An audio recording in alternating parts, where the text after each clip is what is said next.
Okay, let's have a video about making the tops. But first, I have to clean off the work surface. Put the library books on the table.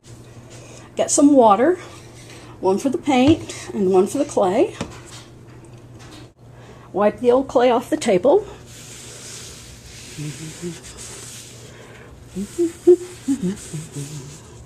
Change out of the shirt that doesn't have any spots on it yet. You want to keep nice. Get a yogurt lid to use for a palette. See, that one's been used. I think it would be a good idea to put some newspaper to protect your table. Now here's how I make a top. Get some clay. It might be oh gosh. You gotta be happy to get messy if you want to do it. Okay, the clay has been drying and I'm ready to wedge it. And I'm just going to use this a platter I bought for $2. It's soft wood, made in China. Lots of times you use two hands to wedge, but I gotta hold the camera. Anyway, just trying to make the clay uniform. Press the air bubbles out. Just keep doing that for a long time. 100 times, I don't know. Until it's ready. You just have to experiment. Okay.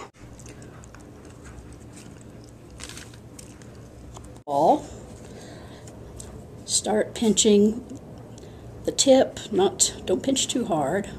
Want kind of a cone shape, and the handle kind of a cone shape, a longer cone shape. At least that's. I mean, you can experiment with your own design. Then start pinching around the sides. You've got a basic top right there, but then you can refine it. Work it slowly, you know. Don't try to have it all finished at one time. Like well, never mind. Work on the handle. Line up the handle and the tip as if there's a stick going straight through the top. Get it as pointed as you can.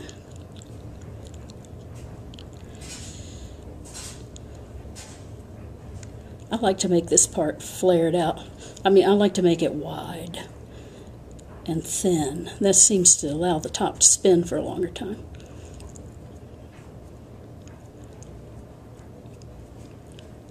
Okay, so there's another one. I'm going to set it down to let it firm up before I do any finishing touches to it, like smoothing it out. Okay, it's going over here. Now I have two. Now this top is dry, but see how it's rough on the edges? I mean, you could leave it like that. It's going to work fine. But I like to get a damp rag. Not too wet, because then you'll crack your clay. And just rub it along the side. Kind of rub that down. So it'll make it a little smaller. But, I don't know, that's just something I like to do right now. Sometimes I do that. And I can work on the shape to try to make it more uniform if that's what I'm interested in doing.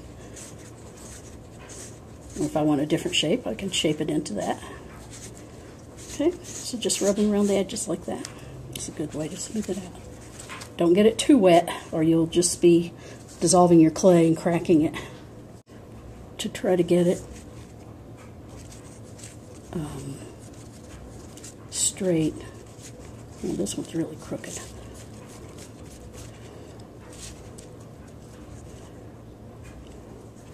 And we'll see if it's going to spin.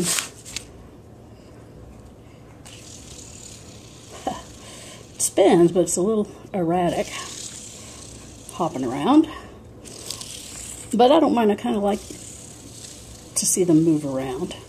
They're not perfect, But I can work on that and make that tip pointed. Make it more even, more lined up.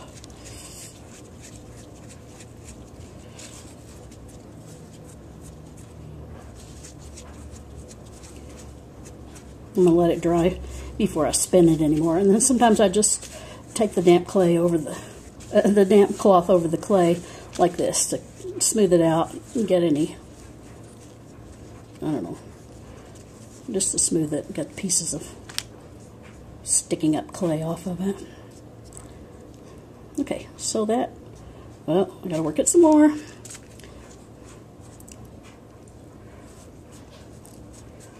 And you can work on it until it spins the way you want. Now these are some finished tops. Mandala tops.